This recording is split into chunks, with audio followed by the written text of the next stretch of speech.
Mungkin kita selama ini berpikir Michael Jordan atau LeBron James lah pemain terkaya sepanjang sejarah NBA. Karena mereka adalah yang terhebat sepanjang sejarah. Tapi ternyata jawabannya justru bukan karena mereka berdua. Yang paling kaya adalah Kevin Durant. Tahun lalu dia telah mengambil alih posisi LeBron James di peringkat teratas, di mana KD punya penghasilan terbanyak berdasarkan kontrak yang didapat sebagai pemain NBA, yaitu sebesar $598 juta atau sekitar 10,7 triliun rupiah. Tapi masih ada fakta yang jauh lebih gila dari hal itu. Kebanyakan pemain NBA termasuk akhir-akhir ini sering tergiur kalau sudah mendapatkan tawaran kontrak Supermax yang sangat-sangat besar. Tapi kalau KD, dia selalu menolak tawaran kontrak semacam itu. Dan dia lebih memilih untuk mengambil kontrak dalam jangka pendek. Menerima kontrak sejenis itu terlihat seperti sebuah taruhan besar.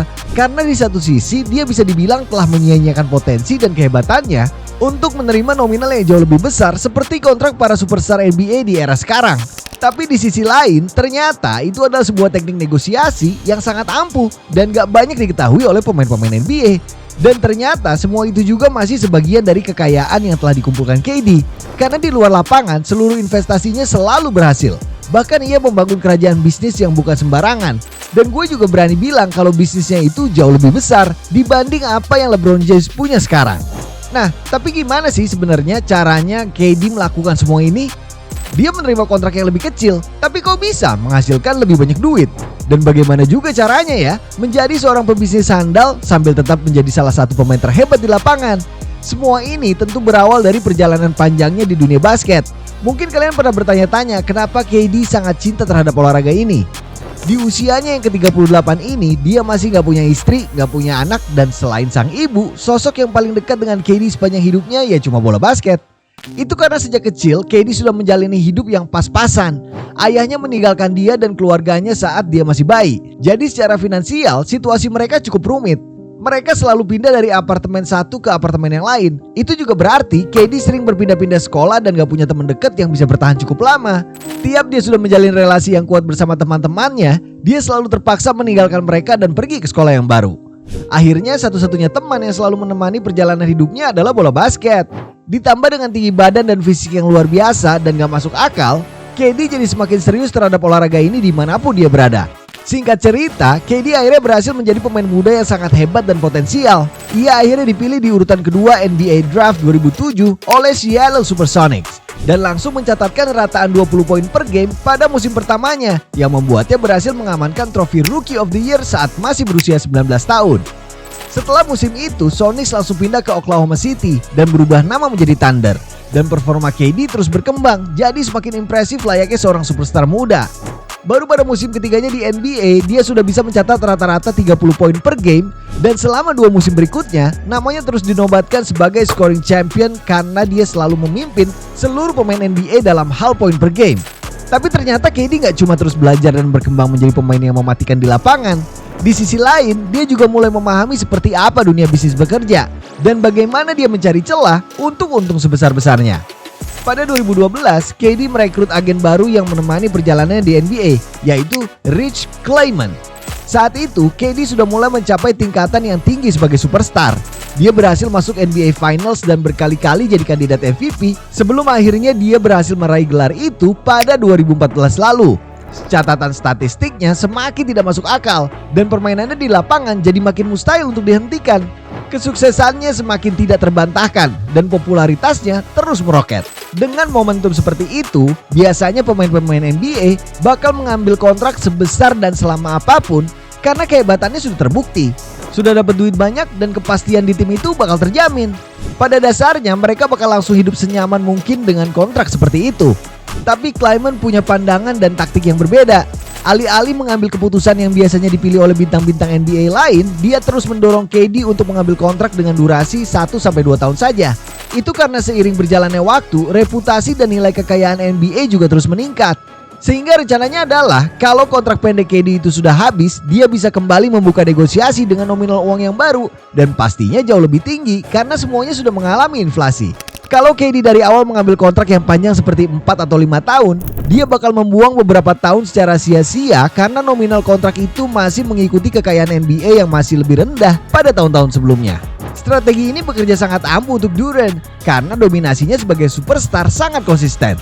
Sehingga saat kontraknya habis, dia tetap mendapatkan tawaran yang tinggi meskipun durasinya cuma 2 tahun saja. Di Warriors, KD sudah melakukan ini 3 kali.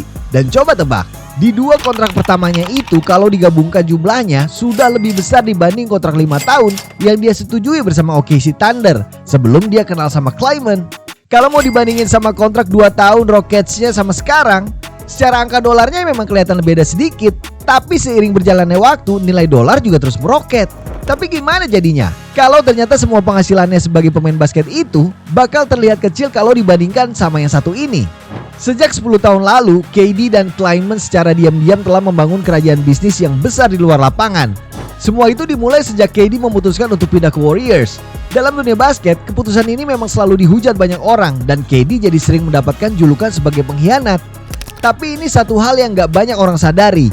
Dengan pindah markas ke Warriors, KD jadi lebih dekat dengan wilayah Silicon Valley, pusatnya teknologi-teknologi maju dan inovasi kelas dunia.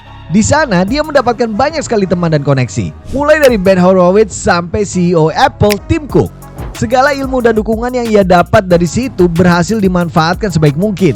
KD dan Klayman akhirnya membangun perusahaan bernama 35 Ventures yang fokus utamanya adalah berinvestasi terhadap perusahaan-perusahaan startup. Pergerakan pertama dilakukan dengan Postmates yang menawarkan jasa pengiriman makanan.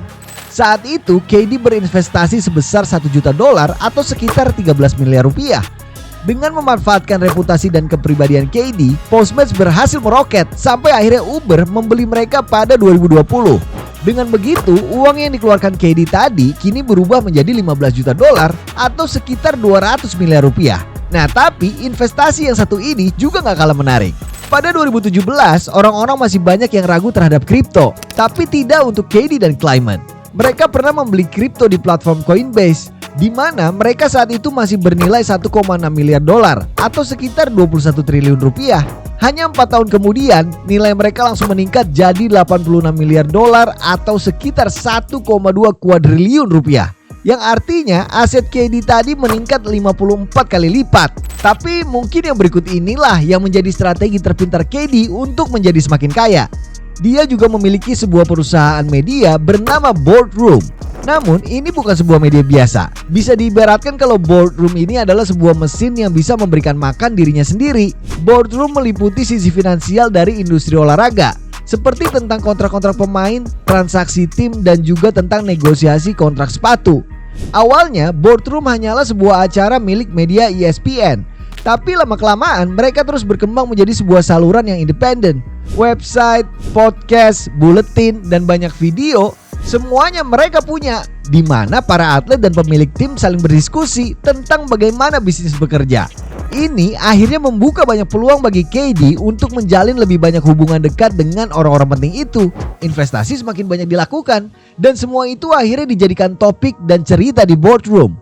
Cerita tersebut akhirnya bisa mempengaruhi banyak orang, dan iya, pintu peluang kemudian jadi semakin banyak yang terbuka dan siklus ini terus berulang. Berbeda dengan pemain NBA lainnya yang lebih sering diliput oleh media, KD justru yang menjadi bos dari media itu sendiri.